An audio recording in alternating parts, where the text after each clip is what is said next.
fanfare. Yeah, so I was up on the mountain just recently doing some prospecting, laying awake at night in my tent, 2 dogs, and a question I've had, like, who is the devil? How could there possibly be a devil? Oh, and probably then you could say, oh, here we go. The attributes that we assert that the devil has, that must just be God doing that, right? How could there be anything outside of God if God is God Almighty? All these omni things. How could there be any kind of being or something that could exist? Um, and so naturally you want to blame God then for everything bad that happens, right? Because, He did it to you. He's in control of absolutely everything. There's only one God, the Father.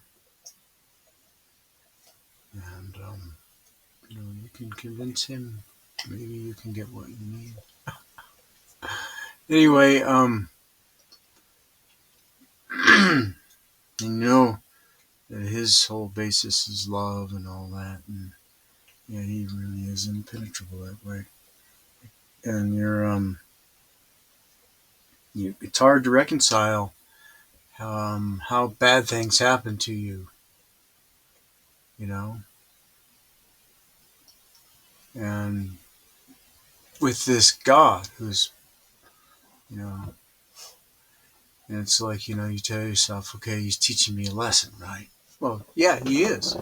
That's the point. He is teaching you a lesson. You're learning things here. hmm So, wrestling with God about this. You think about it in the context of what God says, though, and how we're putting the pieces of this together. When we look at how to interpret the Bible a different way, because we found this correlation between the stories of Elijah and Elisha and the book of Acts. It's a 100% correlation. Runs right through the book of Acts, and it's like it scripts it. And the way it does that is in the description of how Yahweh acts when He is reintroduced um, to the world at Pentecost. Yeah, it's pretty interesting. And so, you know, except it's not just Yahweh now, it's Jesus, it's the Holy Spirit. Yeah, of course He's come again. He came in exactly the same way that they said that He would in the clouds or whatever, because he's come in the form of the Spirit. People don't know it. Yeah. So anyway, the idea being that because there's this different understanding, you begin to see, like, for instance, where did the Gospels come from? You can see that they are an attempt to tell. Actually, they are an attempt to tell Yahweh's story as Yahweh being the being who is actually Jesus. Because at the baptism, that's when Yahweh came upon Jesus, and then you have this commingling of them already then. But it's Yahweh, who is the Holy Spirit, who came like a dove, and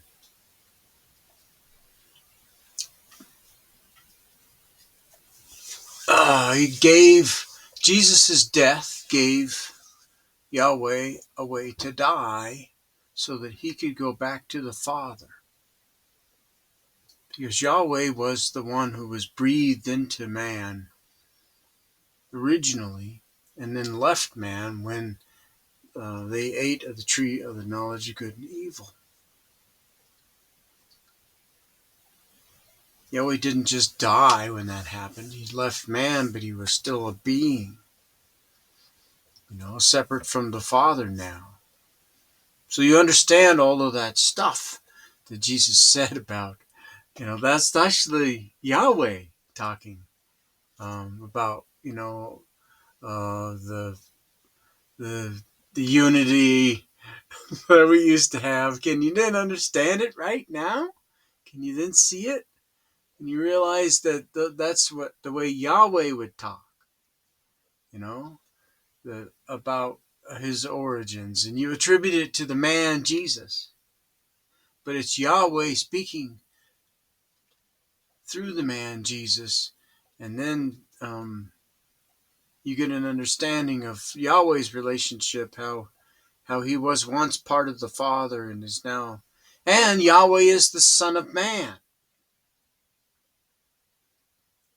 because Yahweh would not exist as a separate being from the Father unless the Father had said, no, I have to breathe um,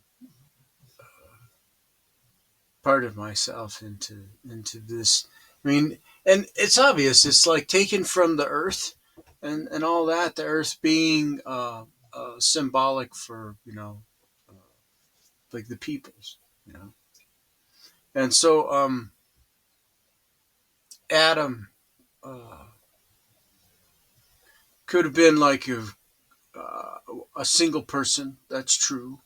That God saw. Oh, there's something special over here.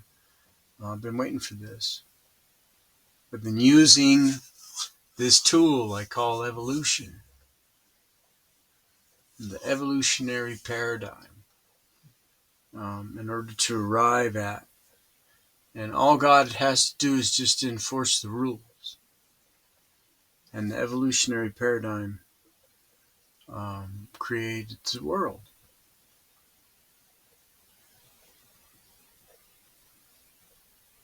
But God was always waiting for, in all us monkeys, that Adam to come along. And I don't know if it was a group of people. What it symbolically means is interesting, because in the sort of symbolism and the relationship of the stories and how it goes, when you talk about the king in the Old Testament, the story, Ahab, um, he actually is representative of the people.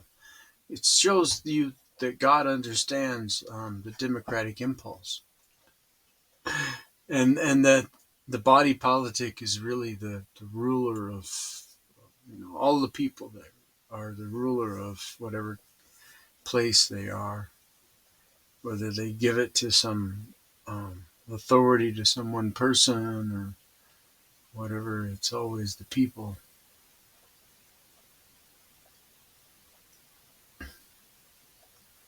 So God understands the democratic impulse.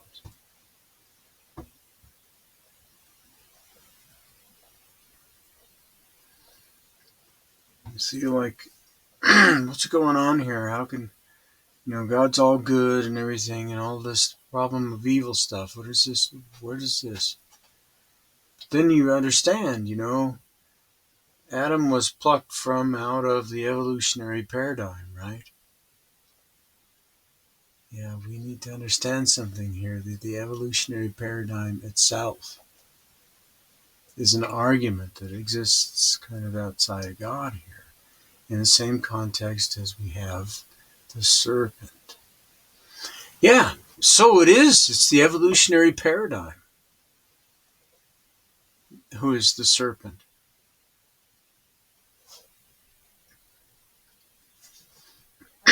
in the way that we talk about these relationships, the consort or the wife or whatever, um, the queen is always the religion. If we look at Eve that way, as the religion of the original Adam, if it was a group of people.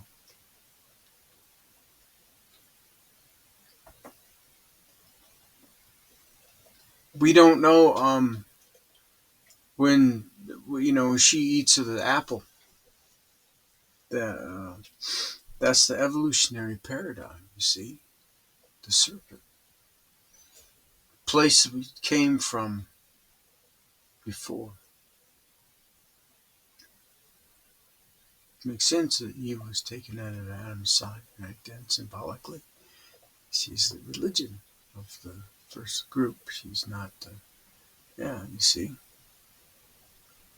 it's all like buried in there. The reason you can see it is because the story, like how Elijah and Elisha 100% correlate with the book of Acts.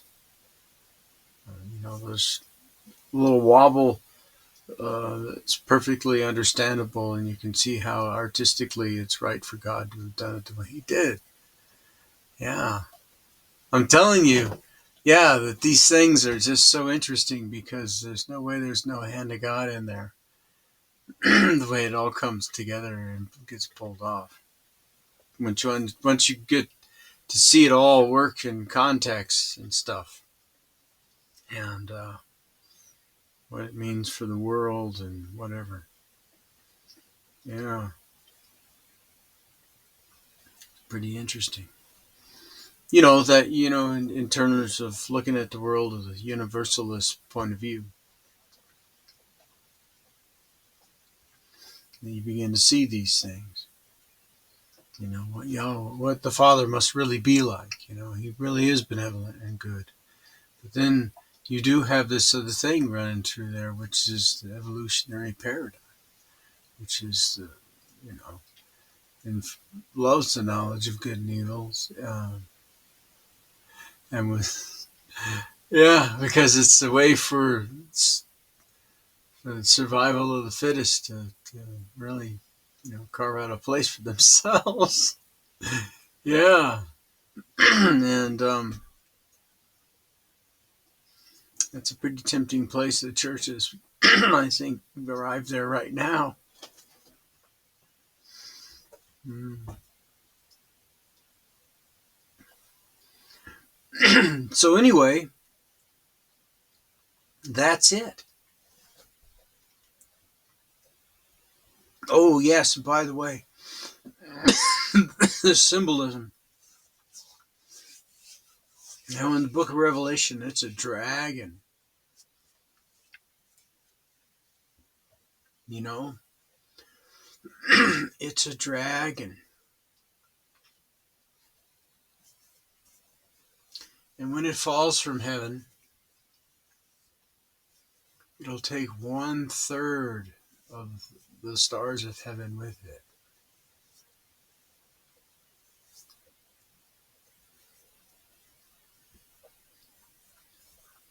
The evolutionary paradigm is what it is. It's a way of thinking. It's infected Christianity, and that's all Christianity really is a religion. It's just the evolutionary paradigm. Survival of the fittest. Fascination with guns, because survival of the fittest, right? Yeah. You can no more see Jesus, packing. That's crazy. Yeah.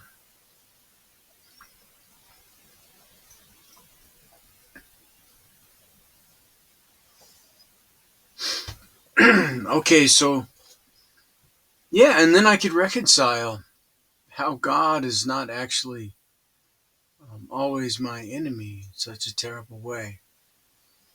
Um, you know, A lot of my sorrow does have to do with contact with, because people are driven by this.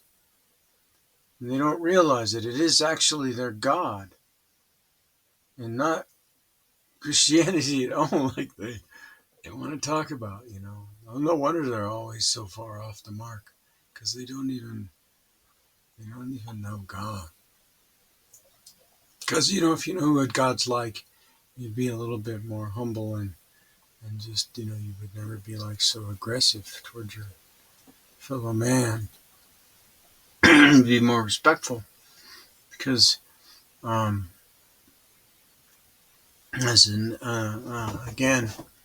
I see in universalism, I think the way to go is to use right of way as your guide for what's right and wrong. Just, so you have something that you see that because you see it first, or you see an opportunity, or whatever it is. You have right of way to it. So you're going to try and fulfill your wishes. But you need to be able to look around and evaluate and see if anybody else actually wants the same thing and you need to respect them if they got there first. Yes, you do. And you can't just say, hey, it's all about me. You can't be a narcissist and think that the focus that you have that's engaged in helping yourself allows you not to see anybody else, right? You need to be seeing others. You need to evaluate yourself. You need to see if they've,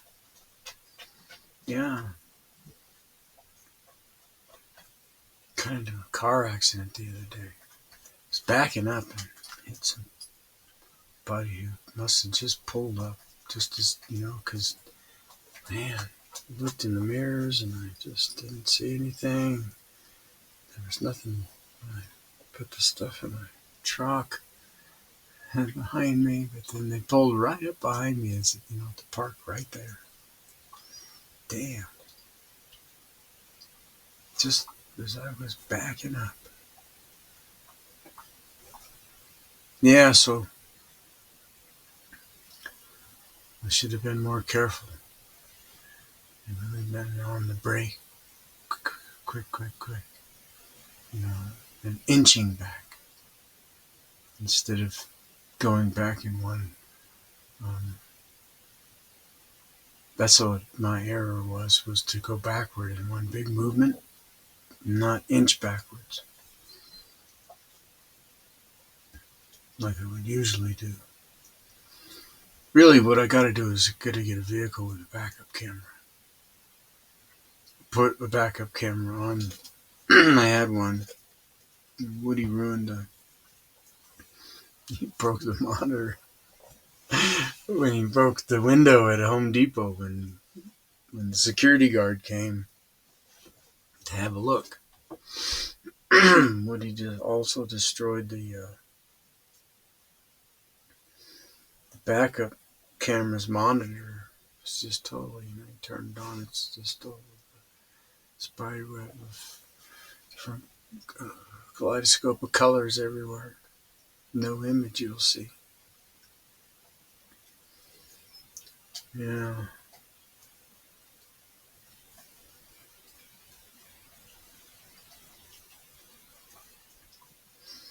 Woody became a better dog up on the hill. At first, when we set out,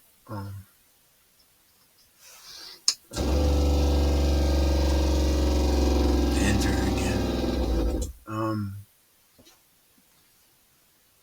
About 10 minutes in, he took advantage of ridden off into the woods. And I was calling for him and he wouldn't come. And just as I thought, oh no, that'll be the end of Woody. Here he came after, 20 or 30 minutes.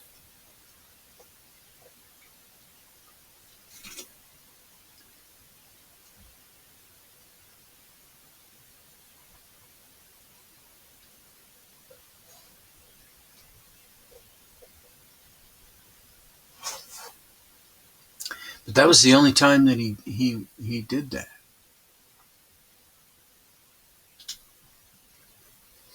I had to give him the shock on the collar to get him to come back, actually. That's the only thing that I think made him come.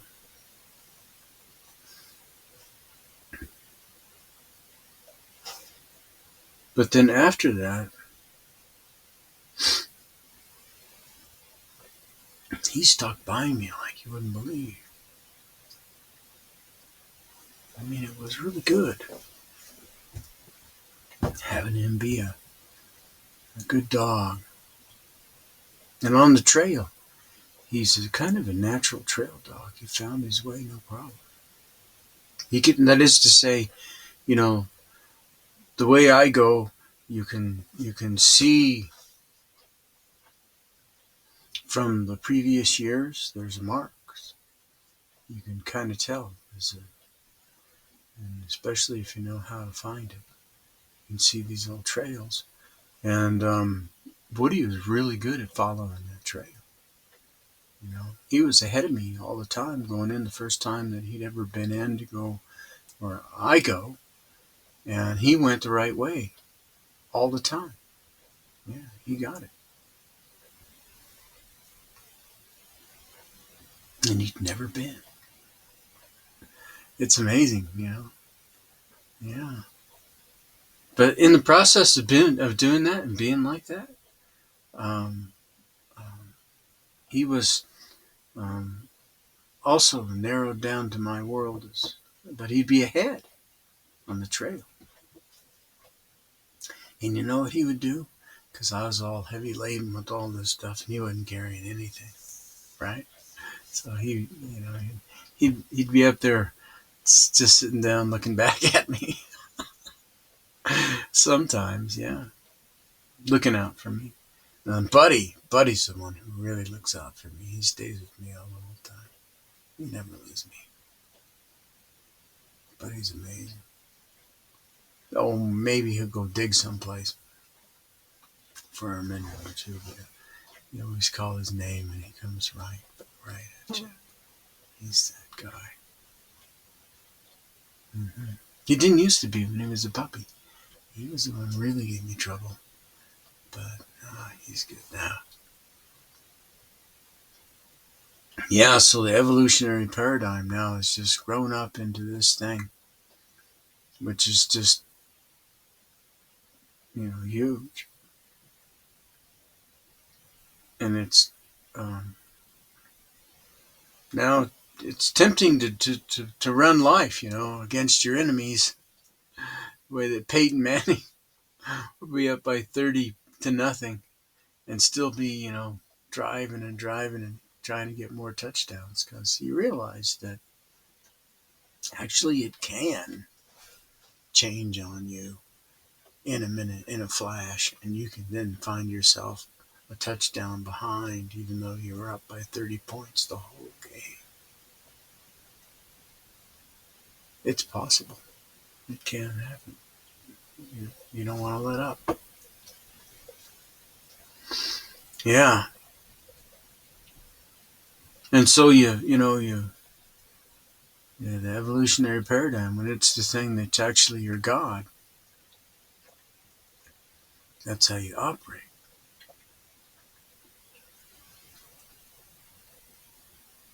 Yeah, that's what's going on. That's how come um, the evangelical Christians have just fallen off the end of the world, completely abandoned the teachings of Christ in favor of, being members of a cult of personality around Donald Trump. It's amazing.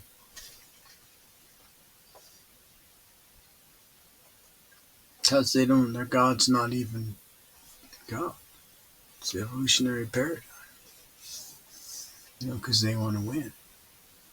They confuse winning with religion and all that. And it's like, hey, you know what?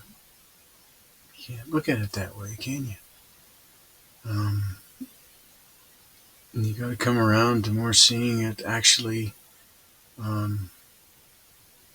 Look at the specialness of who Adam was, plucked out of the evolutionary paradigm, which is this way of thinking that you're thinking, you know. So you're lost, and right? Not really lost. It's not. Um, you're not separate from God. You're not, because you are special, and you're not. You're just this. This is just something that's confused you. You can get away from it.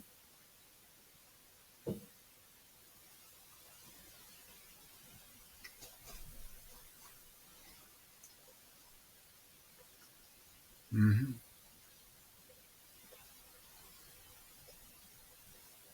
Be more considerate of others.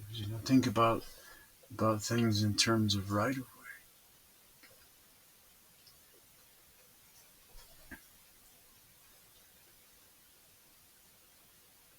Don't tell yourself, "Oh, I have all the power, so I can do whatever I want." Because you don't. You have to operate according to right of way. Somebody else saw it first. Was headed there before you. And it's a one-shot thing. But there's lots of stuff which is applicable in right of way, though, to across the board, and that everyone can have something. It's like, what's the barriers to entry to a market? That sort of thing. And how are they communicated?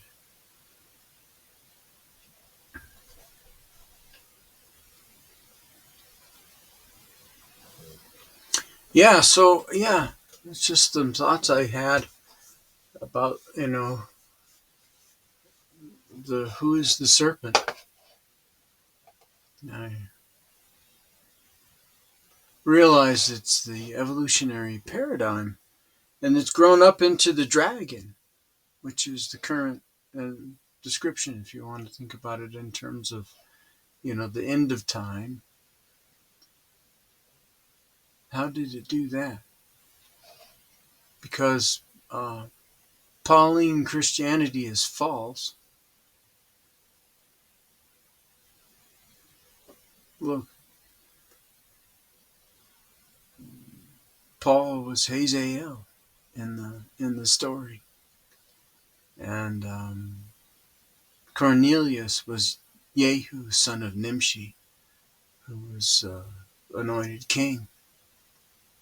So Cornelius is the choice, the Roman centurion. When the Spirit fell on him, there's nothing in Christianity. It's interesting. There isn't any tradition that's based on, oh yeah, here's our particular form of Christianity which comes through the line of Cornelius, right? But it's the way. It's help you understand, realize that probably the Roman army was where the Jesus story was really the most popular, and where their power was. Yeah, look there.